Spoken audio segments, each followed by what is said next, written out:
Kaloma, may itatanong ako sa iyo. Ito'y isang logical question.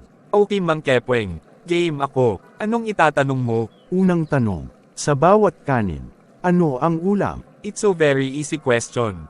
I can do it. Siyempre sabaw ang ulam, kasi sabaw at kanin. Correct ka Kaloma. Pangalawang tanong, sumakay ako ng jeep. Sumandal ako sa basket. Bumaba ako ng jeep. Ang tanong, ano ang dala ko? Wow, ang sarap ng dala mo.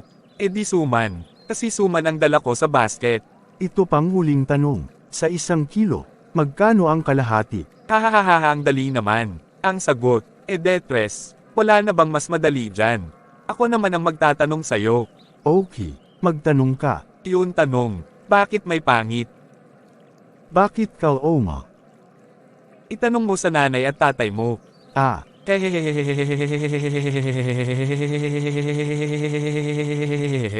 bye mga kaloma. I hope nang enjoy kayo nga mga kaloma sa manti kong video.